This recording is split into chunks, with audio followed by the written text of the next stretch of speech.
What is going on, guys? Today we are looking at Jonathan Claus, or Klaus, however you want to pronounce it. He is two SBCs, 83 and 85. I can absolutely get behind that. So let's get him done, get the first one done, and we'll have a look at the card. And the second one has been complete. So we have got him done, 86 rated. Obviously, he does get an inform upgrade as soon as he gets one. Obviously, the four domestic wins, I think it is, to get an extra upgrade. So to be honest, looks a good card. I really don't see too many issues with him, to be fair to him. I feel like he's got potential, great pace, defending and physicals definitely could do with that little bit of an upgrade, but I think most definitely we're looking at a relatively decent card for not that much price, to be honest. I think an 85 and an 83 really isn't that bad compared to an 85 and an 86 that we got for Pyatt yesterday. I will absolutely take this one. So we've got a 3-star. Obviously he's got the high work rates, which if you've got a right wing back set up, then obviously that is absolutely perfect. He has got early crosser on his trait. We have looked at his inform before, and to be fair to him, didn't look terrible. We do actually have him red, so again, not a bad card. Pace wise is outstanding, can't argue there. Crossing's brilliant, bit of short and long pass, more obviously on the short if anything. Dribbling wise, again, maybe the composure and balance could do with some work, but unfortunately the composure can't actually be upgraded unless he does get upgraded. And then obviously the defending and physical, so I can imagine a lot of people are probably going straight out anchor for him, giving him 98 pace, 87 defending, and 88 physicality, turning him into a 90. So I think that is where we're going to go. First of all, we're going to open up the packs from him. So you get his small prime gold players, which is an 80 plus guaranteed, which is fantastic for an 83. We just get a board back, which obviously does replenish what we've just put in.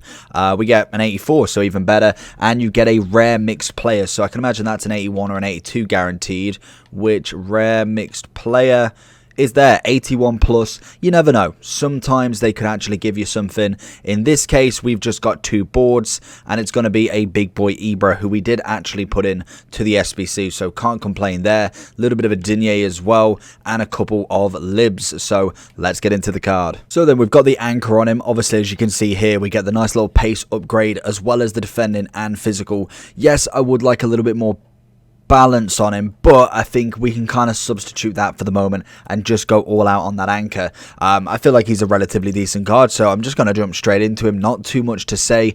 All the things in the right places, I think. So straight off the bat, let's have a look at this pace then, because I'm interested with obviously that you get 98, which looks fantastic. Let's go a bit of pace. Yeah, you can feel that pace. Look, Ashley Cole is absolutely left for dust. Big cross in. It's a solid cross, but obviously a little bit more rush than what we would kind of want for a cross. I think in general, we're looking at this card, and I think the price for me is oh god, the price for me is definitely something of a work of art there, because we do know that obviously right backs are a little bit harder to upgrade because normally we only have one, maybe max two in every team of the week. It does make him that little bit more difficult to say that he's going to get an upgrade, but I think even if he just gets one, maybe even two upgrades, that is probably enough to say this card is 100% worth it. Obviously then you've got the domestic league matches. I think it's 4 in a row that they've got to win, and then he does get an upgrade +1, which then means that is poor work right there. Sule letting out there the kind of mistake there. We're looking for Conte to try and cross it. Salah's going to come in and just take it away. But like I say, with the domestic wins, we do then obviously get a +2 away from every inform, which again just makes it that even more better, that if he does get them domestic wins plus another 2 upgrades, we've got a guaranteed +3 upgrade. The one thing that I do want to know is what is that passing like? Because that's the bit that concerns me in terms of this card. Because of the composure, I feel like sometimes that has the really big kind of plays in games, and the more you have, the better. Looking for this ball, little dink. It's not so a little. And again, I think if you got like a right wing back scenario, like I said, look for a Vinny. That's a big cross. That's better. Big cross in. You can see the whip that he can get on that. But I think if you are looking at him, I think French team most definitely probably the best right back. Coming in at about 70,000 coins on Footbin right now. I think that's an absolute steal with all of the packs that we've been getting. And to be honest, I didn't really fancy a Pyatt yesterday. Good little interception there. Going to turn and start running.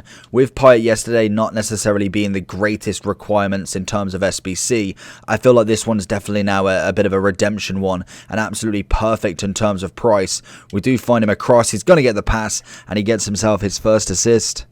Get that interception. The pace is doing absolute wonders. Passing there was not necessarily the greatest, but personally I would say that's probably more my fault than his. Klaus again, he's looking at Willock. He's going to just go with him. And like that, the pace is absolutely phenomenal. Good challenge. Gets that interception, and we get straight on that attack. Block. Love it. I think the big question as well that everybody's going to be asking, him or Hakimi, because personally my team, I rock Hakimi next to obviously Marquinhos and Kimpembe. Will he overtake him? And I think that is a very viable option. With obviously the side-by-side comparisons, we'll be able to see whether or not we actually are looking at a better right back in terms of Klaus, and obviously cheaper in terms of you don't have to buy him. But again, you have got the argument with them too, is the fact that both of them now can be upgraded. Obviously, Hakimi with his upgraded version, with his one to watch, or obviously you go with a standard gold, which is personally what I'm rocking, or obviously this Klaus is now technically available just through untradeable cards, which makes him a little bit more desirable in my eyes. Watching Willock again, he knows that he can't pass round him, and he's definitely not going to outpace him 100%. You can see there he just forces that into existence, where he just has to pass it away instead. His pace as well. We've been doing this, for 36 minutes, constantly going down this wing, and we barely even broke a sweat of half stamina. That is outstanding, really. In terms of his stamina, what are we actually looking at? We're going for 99. Yes, that is what you want from your right back. Up and down 24/7. He just keeps on going. Look at this. Absolute stunning play from him. This is where we can see Vinny gets that big ball in. It's Felix's time, and that is a stunning save from big boy Courtois. Good block. Klaus on that counter. R9 in pursuit. What can we find? Gets the early cross, and I'll let him off because R9's found it. Unfortunately, can't do anything with it. Messi's going to go for that little header, but unfortunately, Courtois is a little bit bigger than him. And again, straight down this wing. Blitz the defender, kind of gets that back. Ashley Cole with some stunning defending there then. Klaus on the recovery. Watching Conte move forward, and there's no way he is getting past Klaus there. Beautiful defending from him. Klaus coming across. Willock doesn't want anything to do with him. I don't think Klaus has let a single ball past him in terms of against Willock, most definitely. And we can see what he's just doing to the team, making them slide left, right and centre, knowing they cannot catch up with him. Klaus again. I think this guy has definitely been trying too heavy on the press, because his players are absolutely shattered. Oh, look at that. It's just a run-on ball as well. Willock's in pursuit.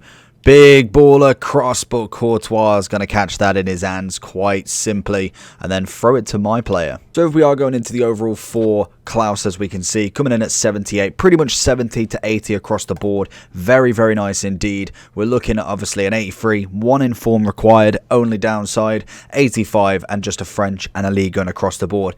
Stunning. I think that's actually a really nice requirement. The 83 should be relatively simple, and the 85, to be honest, I think it's just under that kind of threshold of maybe just that little bit more players in the team, especially to get the chem, but not enough to say, okay, we need 86s and above. Now we just need 85s. Pretty simple. In terms of the cards you get, I think most definitely worth every penny. The fact that he can upgrade, and he already has an inform, doing relatively well. Hopefully we can see Lens getting actually 4 domestic wins in a row. Whether that's possible, I personally don't know, because I don't really follow Ligue 1, but if it can, then obviously we get an 87. If he then gets another team in a week, then we get an 88. And then he'll always be +2 ahead of that team in a week. So I think there's a very, very good chance that we get a decent upgrade from him. Even if we just got 1 or 2, I think this SBC is worth it, because then you're looking at an 87, maybe even an 88 in 4 or headliner. Then obviously if he gets to domestic, then you get an 89. You want away from 90 already on a literal almost 80k player. I think for me that is absolutely stunning. He's got stamina for days. His pace is just incredible. Dribbling isn't that bad, to be fair to him. Yes, he's not necessarily going to beat everybody, but the sheer pace alone was fantastic. Great defensive ability as well, good interceptions, able to obviously catch up with pretty much anybody, and you'll find that they tend to shift their play away from that player because more than likely he's going to catch them. Overall wise, I think SBC is definitely up there at like at a 9 to 9.5 out of 10. I think 70 to 80k is more than enough for an upgradable card. Him in himself, if we're looking at him compared to, I personally compare him to Hakimi. I've been saying Kimpembe too much today. So obviously Hakimi does have an 87, but if we do go to the 85, oh actually let's go to the 86. We got an 86. No, that's not him. Let's go to his 87. Let's go to the best card then, because obviously we've got to get rid of one of them. No, we're on the wrong one. So we have got to get rid of the 85, just because obviously this is the upgradable version. Obviously this is what it's going to cost you to get him, so this is the kind of difference that you're looking at, because obviously Klaus is upgradable, so obviously the pace unfortunately is a little bit less, but more than likely you won't use an anchor, because I just don't think that's necessarily going to be worth it. So I think a sentinel probably is going to be more of your shout, whereas I think anchor definitely works quite well with him. So if we're looking at it, obviously pace wise they're about same, because we're not using an upgrade obviously. Passing wise, very similar. Shooting, similar. Even dribbling. So it literally comes down to the defending and physical. And again, they are very, very similar in themselves. What are their weak foots, though? A 4-star weak foot. So he technically is ahead on that one. Other than that, I think they're both very, very same cards. So if we do find an upgrade for either of them, they are going to be incredibly close, unless one absolutely blows the other one out of the water. So I think personally Klaus is a great cheaper option than Hakimi. He probably will feature in my team now, depending on how Hakimi does in this FUT Champs. We'll see him through. But apart from that, make sure you like and subscribe. I'm going to give him a solid 9.6 out of 10. Let me know down below. Peace.